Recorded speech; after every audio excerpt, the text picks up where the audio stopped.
My name is Camille Rios. I'm 38 years old. I work as a project coordinator for a commercial cleaning company, and I'm not the kind of person who gets surprised by paperwork. My job is schedules, invoices, deposits, confirming details twice so nothing falls apart. I live by lists. I keep a file folder for anything that matters. I like the feeling of a correct number in the right place. That's why the moment my realtor asked where to send my sale proceeds, and then read an account number I'd never seen, I knew something wasn't just off, something was active. It started with my aunt's house. My Aunt Rosa was my mother's older sister, the kind of woman who didn't ask for help, didn't trust banks, and kept important documents in a cookie tin because she believed if she couldn't hold it, it wasn't real. She died suddenly, stroke, 3 months earlier. She didn't have children. My mom had passed years ago. So the house went to me in the will. Simple, legally. Emotionally, not simple at all. Aunt Rosa's house sat on a quiet street with citrus trees and cracked sidewalk squares. It was small, dated, and full of her life. Plastic-covered sofas, heavy curtains, the smell of lavender and old cooking oil. After probate cleared, I decided to sell it. Not because I didn't love her, but because I couldn't keep the house and my own mortgage. And because every time I walked into her kitchen, I felt like she might step out of the hallway and ask why I was moving her things, so I hired a realtor. Her name was Paige Dalton. Mid-30s, polished, friendly, the type who responds to emails in 5 minutes and texts you photos of open house signs like it's exciting. She was recommended by a coworker and had good reviews. She walked through the house with me, noted repairs, suggested paint, staged it lightly, listed it. We got an offer fast, cash buyer, clean, above asking. Paige was thrilled. This is going to be smooth, she said. I wanted it to be smooth because grief is hard enough without chaos. We moved through escrow, signed documents, scheduled closing. I did everything the way you're supposed to, electronically through the title company's portal, verified my identity, used the secure link they sent. I didn't click random emails. I didn't share passwords. I didn't do anything dumb. At least, I thought I didn't. Closing day arrived on a Friday. Paige texted me in the morning. Congrats. We're on track to fund today. Funding.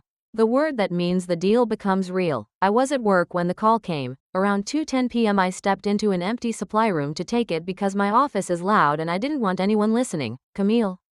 Paige's voice was bright. We're funded. The sale recorded. You did it. Relief hit my chest. I exhaled. Okay, great. Paige continued. Now I just need to confirm where you want the proceeds wired. I blinked. Wired to my checking account, I said. Same as we discussed. Perfect, Paige said, and I heard typing. So ending in 7,724, right? I froze. My account does not end in 7,724. My stomach dropped. No, I said slowly. What number did you just say? Paige paused. The account on the wire instructions we received. I asked, voice tightening. From who? Paige's bright tone faded. From you, she said cautiously. The wire form. It came in yesterday. My blood went cold. I did not send any wire form yesterday, I said. And that account number is not mine. Silence. Not the normal silence of a dropped call. The kind of silence where someone realizes the ground is not where they thought it was. Camille, Paige said carefully, the wire instructions were emailed from your address. My throat tightened. Read me the email address. Paige hesitated like she didn't want to insult me. Then read it out loud. It sounded like mine, but one letter was different. A single character swapped. The kind of change your brain doesn't notice at a glance. My skin crawled. That's not my email, I whispered. That's a spoof. Paige's voice went flat. Oh my God, my heart started racing. Paige, I said, forcing my voice steady, do not wire anything. Freeze it. Stop everything. I haven't sent it yet, she said quickly. I was calling to confirm. Thank God, but relief lasted exactly 1 second before my mind threw the next horror at me. If she was calling now, it meant the wire was about to happen. Someone had timed this. They waited until closing day. They sent wire instructions late, when everyone is rushing. They counted on urgency and trust. This wasn't an accident. This was a play. Paige, I said, call escrow right now. Tell them wire instructions are fraudulent and must be verified by phone only. I'm calling the title company too. Okay, she said, and I could hear her breathing fast now. Fear replacing cheer. I hung up and immediately called the escrow officer. Her voicemail picked up. My hands shook as I left a message. Do not wire proceeds. Fraudulent wire instructions. Call me immediately. Then I called the title company main line and asked for fraud prevention. After a hold that felt like a lifetime, a man answered. Title Services, Fraud Department, my sale funded today, I said, voice shaking, and someone sent fraudulent wire instructions. Please freeze my proceeds immediately. He asked for file number. I gave it. He typed. Then he said words that made my stomach drop. We already initiated a wire. My whole body went cold. No, I whispered. No. To what account? I can't disclose full details, he said, but it was sent to an account ending in 7724, the same number. My vision narrowed. Can you stop it? There is a short window, he said quickly. We can attempt a recall. But wires move fast. Fast. I felt like I couldn't breathe. Do it, I said. Recall it now. We need written confirmation from the authorized party, he said. I am the authorized party, I snapped. I'm telling you, that email wasn't mine. He said, we will initiate recall immediately and notify the receiving bank, but we also need you to file a police report and an IC3 report. I'll do it, I said, voice shaking, but you need to move now. He promised they were moving. Then he said, Ms. Rios, I need you to confirm something. Did you recently change your email on file with escrow? No, I said. He paused. Our system shows an email update request 2 days ago. My stomach dropped. Someone didn't just spoof an email, they changed my contact info inside the escrow system. Which meant they had access to the portal, which meant they could intercept messages and look legitimate from the inside. My hands shook violently. How? I whispered. How did they get in? He didn't answer because he couldn't. He just said, we're investigating. Please file the report. I stumbled out of the supply room, told my supervisor I had an emergency, and drove straight to the police station. At the station, I explained that my house sale proceeds had been wired to a fraudulent account, that the wire was initiated, that a recall was requested. The officer took it seriously the moment he heard real estate wire fraud. He asked for documents. I pulled up the emails. Paige forwarded me the wire instructions email so I could show the spoof address. I showed the escrow portal screenshot showing my real email. I showed the changed contact record if I could access it. The officer gave me a report number and told me to contact the FBI's IC3 website as well. I did. Sitting in my car outside the station with my laptop balanced on my knees, hands shaking as I typed, then I called my bank to warn them.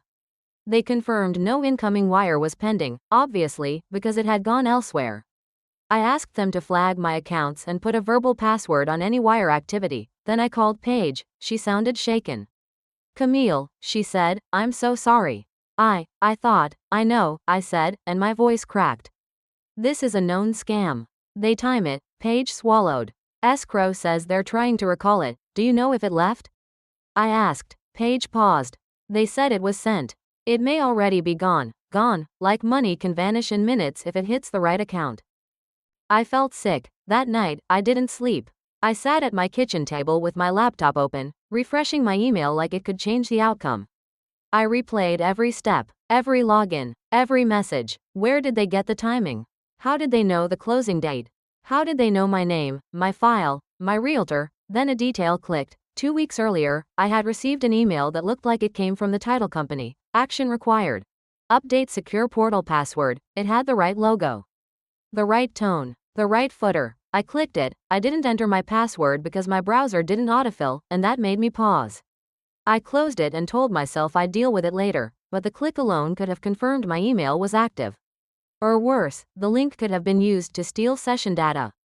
Or maybe I did something else, forwarded something, replied to something, without noticing. The point was, they were inside the flow. Watching, waiting. The next morning, my phone rang at 8:14 a.m. It was the title company fraud department. Ms. Rios, the man said, we initiated a recall immediately after your report. The receiving bank confirmed the funds are still in the account. My breath caught. Still there? I whispered. Yes, he said. The receiving bank placed a hold pending investigation. We are working to reverse the wire. I exhaled so hard I almost cried, but then he added, we need you to know that if the account holder disputes, it can take time. Time is better than gone. Paige called an hour later and said, I'm updating all my clients right now. Phone verification only. No email wire changes ever. I didn't blame her, but I also knew. Someone had gotten close enough to almost steal my aunt's house money. Money that represented her life, her gift, her legacy. It felt personal even if it wasn't. Over the next week, the banks and title company went through formal steps. Police report, fraud affidavits, confirmation letters. Eventually, the wire was returned and reissued properly to my real account, after I verified in person, on the phone, and through a separate secure code like I was launching a spacecraft. When the money finally hit my account, I didn't feel happy. I felt shaken, because I realized how close I came to losing it without any physical confrontation. No break-in, no threat, just an email and a number that almost became my reality. My realtor asked where to send my sale proceeds, then read an account number I'd never seen, and that's when I learned. The most dangerous thieves don't break doors. They break trust, quietly, digitally, and right on time.